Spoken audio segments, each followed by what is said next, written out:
Hello, this is God, my week 7 review. What do you call it? It's not research, practical skills. This is my week 7 practical skills regarding a song I've been making. If I'm honest, I shouldn't be making songs at this stage, and I'm very well aware that the project is kind of winding up now, but I'm still adding stuff in preparation for this weekend when I'm gonna at least put up the album to be dropped in about 2 weeks or so. So yeah, this is my most recent track. I've been working with audio files a lot more because MIDI's cool, but I think I'm getting to the point in my music now where I can confidently manipulate, record, and work with audio files and still know what kind of sound I'm going for without needing the building blocks of MIDI.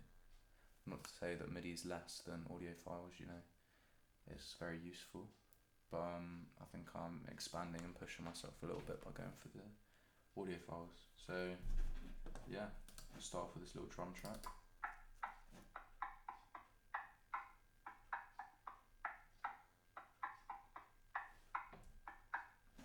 So yeah, it sounds like it could possibly be kicks and toms and snare. Like, it sounds like it could have been that pre-processing, but actually this is a patch on my Roland. I'll save the track here. That's how it sounds before, so I'll go through it very briefly. So I loaded up the patch. I think I messed with it ever so slightly, but I kind of left it the same. I thought I'd do most of the editing in post-production like I've done here. First step, I put a massive high cut frequency, beginning around the 1K mark, but I've let it slope slightly just so I would do a 48 decibel curve, but there were some higher frequencies that I still wanted to pick up, so by giving it that kind of curve, I've gradually decreased the higher frequencies instead of just cutting it off. Same with the lower cut, there was some like muddy frequencies, so by cutting that out I've kind of reduced the mud, but I want a little bit of it. It gives it a nice little texture, I think. Yeah, I multi-pressed it as well, but as you can probably see on a few of these tracks, I've actually added a multi-presser, which I've then taken off. I say that, but never mind. Maybe here? No. But yeah, I think I have previously added multi-presser to a lot of the tracks. Had a listen with it, taken it off, and then realised that it sounds better without it. It's the same reason why, if you listen to the track, which I link with the SoundCloud next, I'll link it on SoundCloud next to this.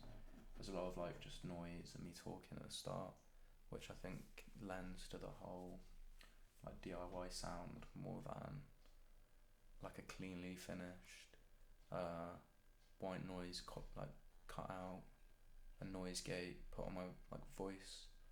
I think this does it a little bit more justice in making it a bit more DIY, like leaning into the whole DIY thing.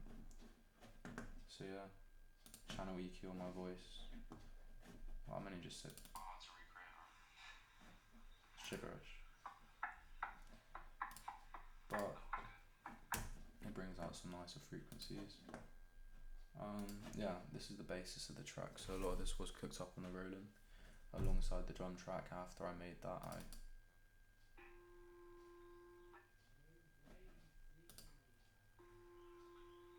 it's actually it's quite an ugly tone, but I think it complements that's my neighbour shouting. Yeah, by itself it doesn't sound too good, but with this,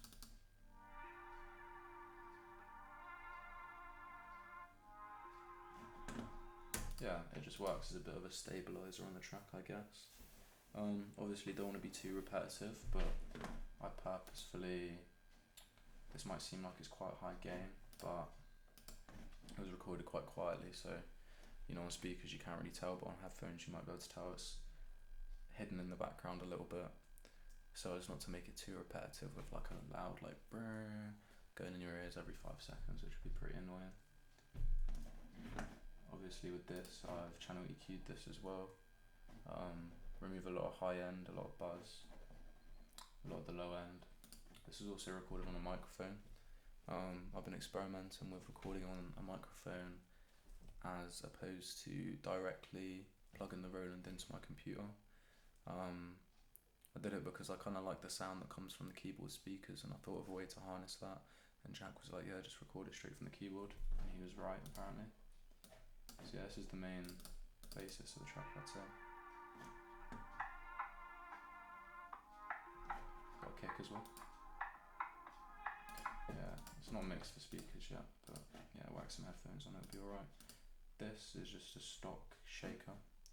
Like I said in the previous video, I'm still struggling with figuring out like hi-hats and shakers, because they can be quite complex to make sound realistic. So this, regrettably, is just a little loop, but I feel like it carries it quite nicely. Got a few snares in there. So yeah, it's all basic stuff really. Tape delay, give it a little bit more space in the track, you know, help it merge better with the other instruments. I think I've done the same with the kick as well. Yeah, tape delay, my best friend. Bit of a high kick to induce more of like a thuddy kick rather than like a really breathy kick. I mean, other than that, it's pretty much the whole track. But yeah, oh yeah, finally mastering. So as like a quick fix for mastering, I've turned up the adaptive limiter. I'm not sure if it's actually doing anything, just because it's not reaching that threshold, but it is making the track a bit louder, I guess. So yeah, I mean, other than that, this is it. That's the title right there. Obviously not going to be the final title, but yeah, it's the track, 40 seconds long. I might keep it 40 seconds. Yeah.